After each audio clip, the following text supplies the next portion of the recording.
I'm here with Brooke Gehman, who is with Gehman Pottery.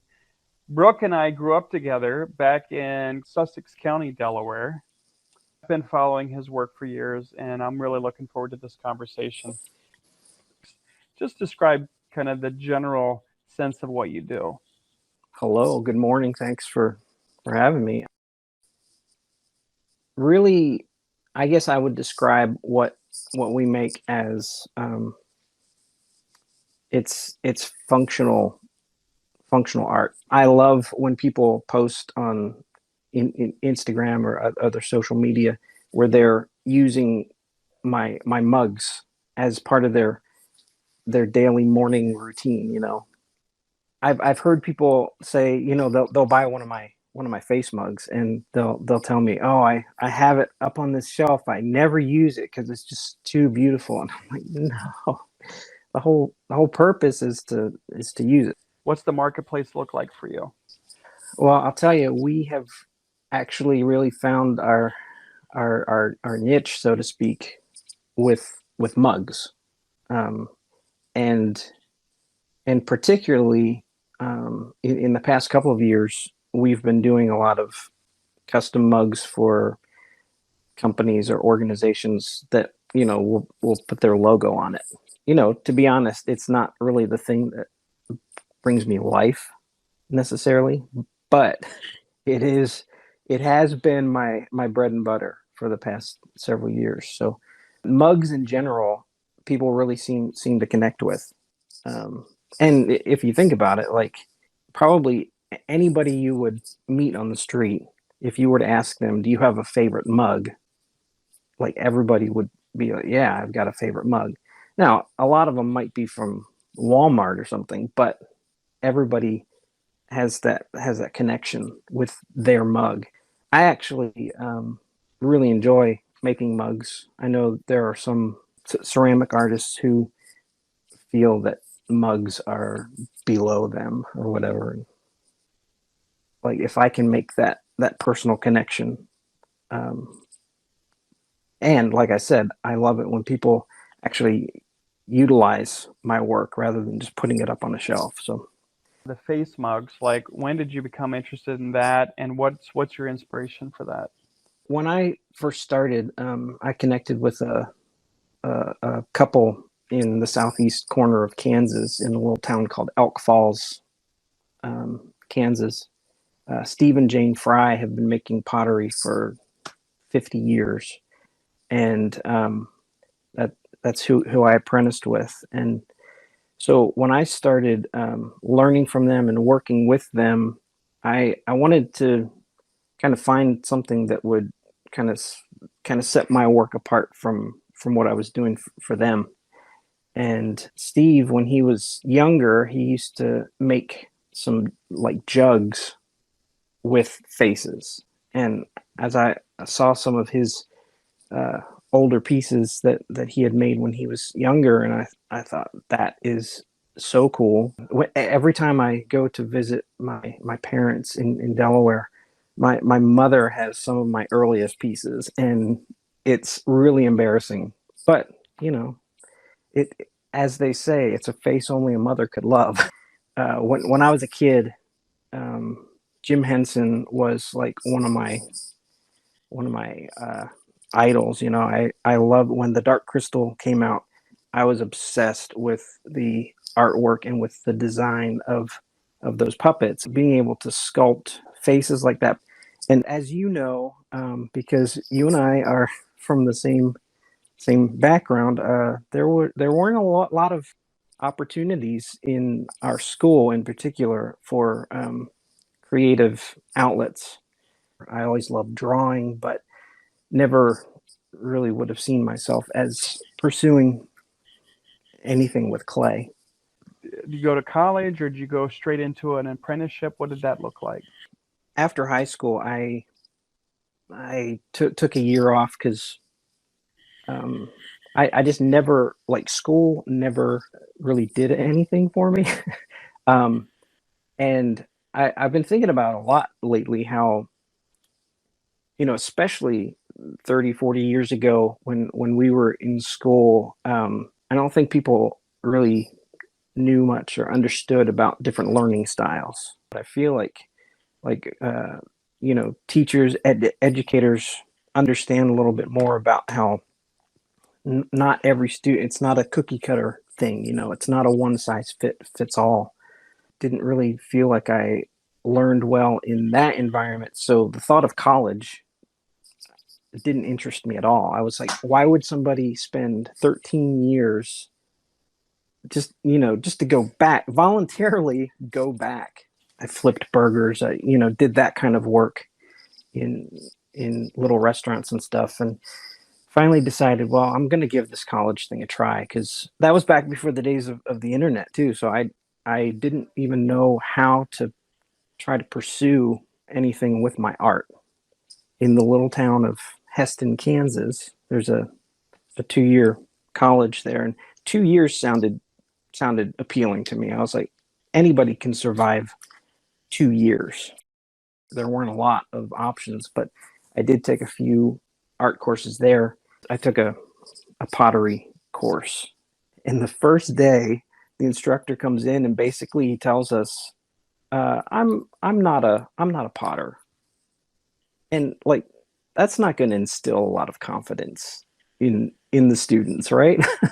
And so he's like, yeah, drawing is my thing. And which I knew, because he was my drawing instructor the first semester.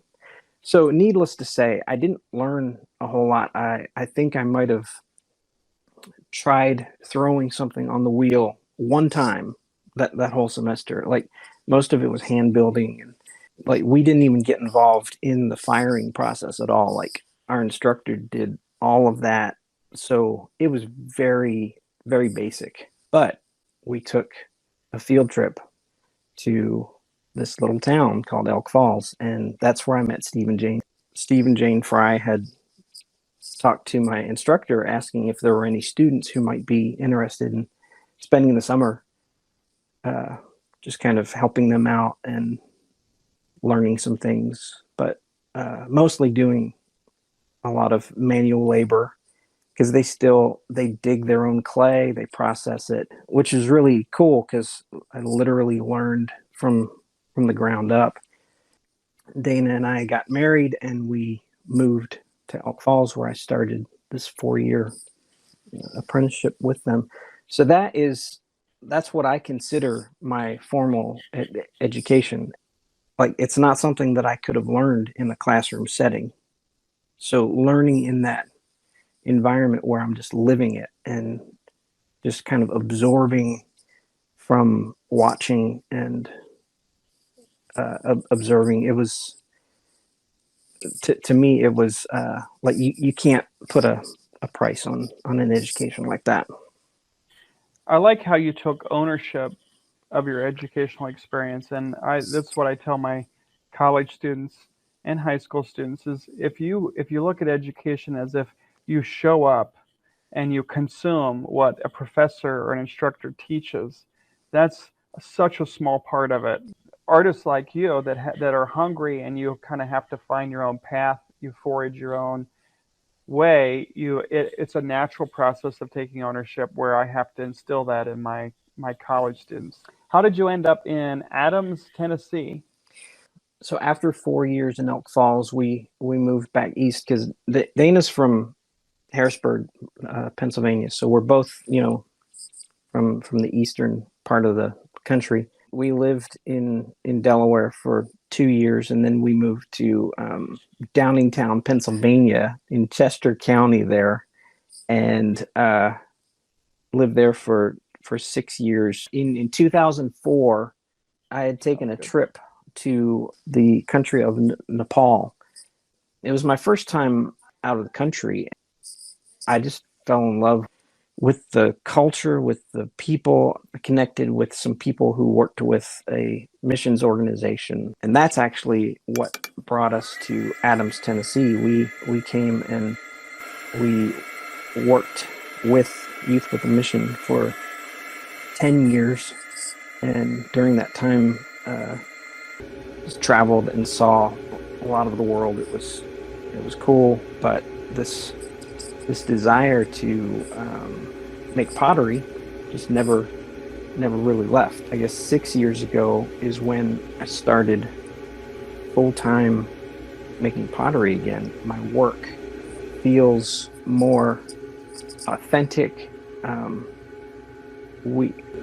We're definitely more successful on the business end than we ever were. Our internet sales aren't a huge percentage for us, but our internet presence has gotten the word of mouth out there, and that's what's been so different, because now we have customers who other people see their pieces and are like, where did you get that?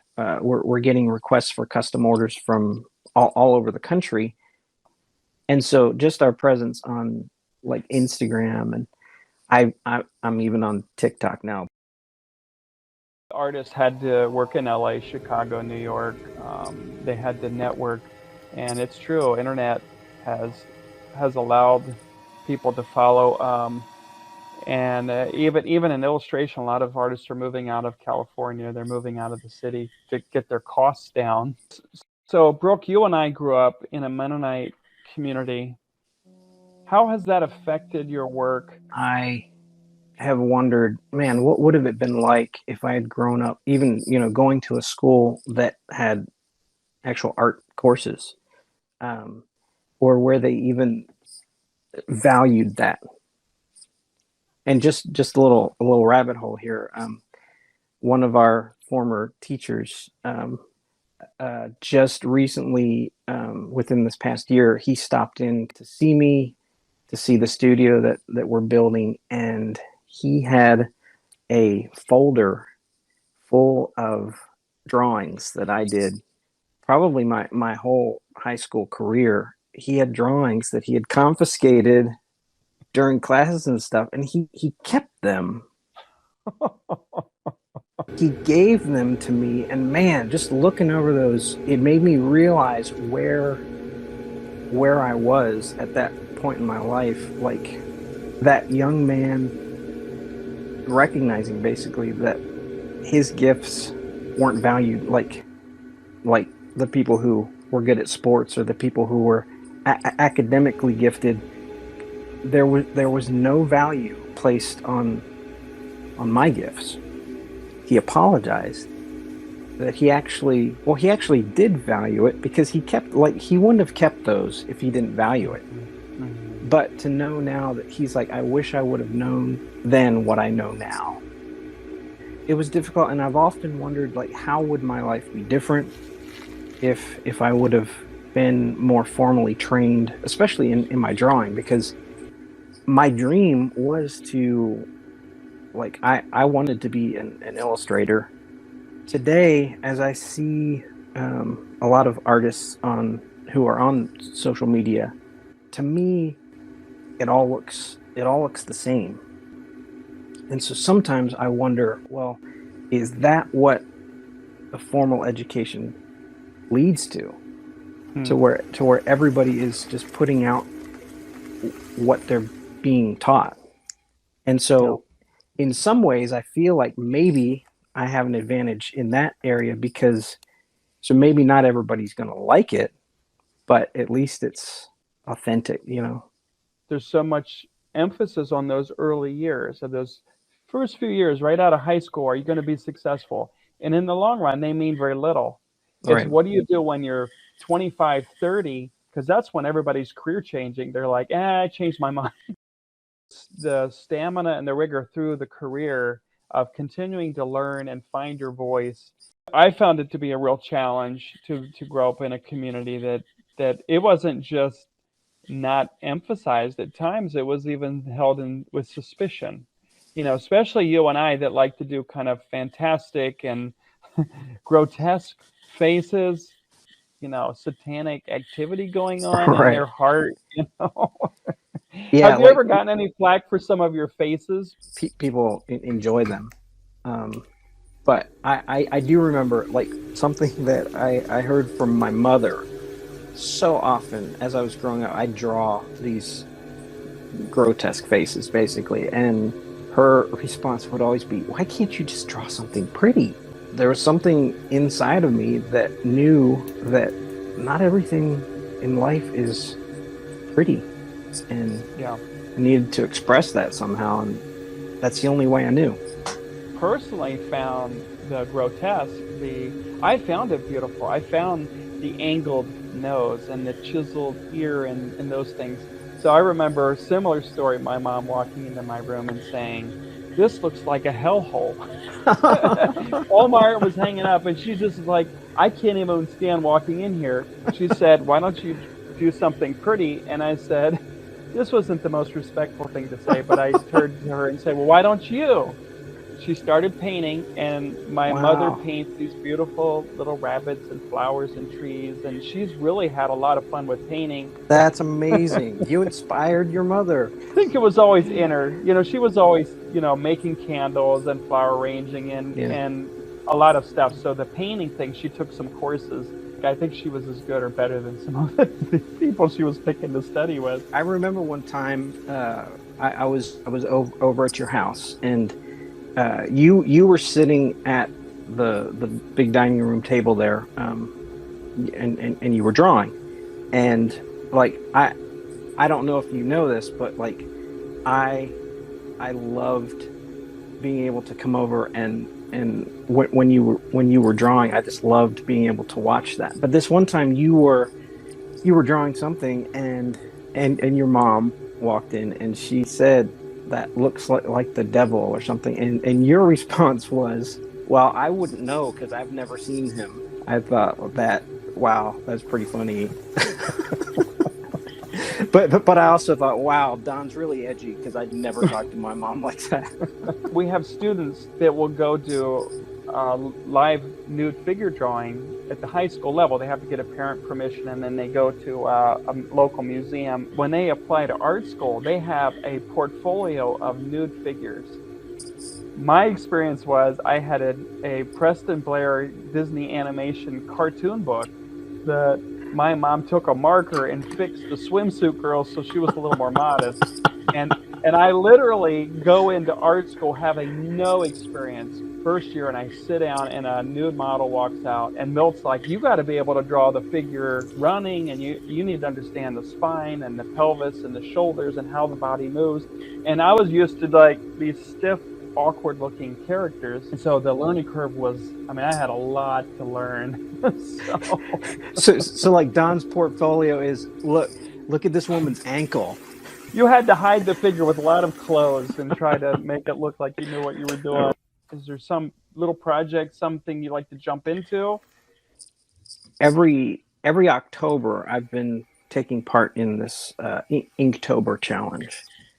I want to continue growing in my art, and especially since drawing is something that I don't get to do as much as I would like to.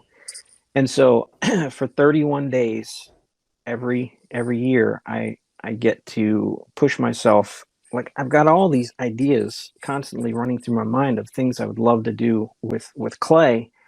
So the biggest problem, as I see it, with having a career in art is that suddenly you're constantly thinking in terms of, I need to pay the bills. And so it's not so much, oh, I have this idea, so I need to drop everything I'm doing and work on this before it leaves. I love the fact that I get to do what I love for a living, but at the same time, it's like, it's also kind of limiting, because I also have to, just realistically, I have to make those things that will actually sell. So your family helps you. You have how many kids do you have? We have 6 children, Okay. um, and so our four older children are all, they're all adults now, in their 20s, and our two youngest are 12 and 14. Those three adult children who are living here, they do help out, and especially our oldest daughter, Amber. I don't know what I'd do without her. she basically takes all the photographs of our work that we put on our Etsy store. My wife Dana, she does all the glazing, and she loads the kiln. She's the Tetris queen. So like every time we take a trip or whatever, she always is able to figure out how to load all the luggage and everything in a space that it always blows my mind. And she does the same thing with loading pots in our kiln. Like neither one of us are really what you would call business minded, but Dana definitely, her mind works more in that way.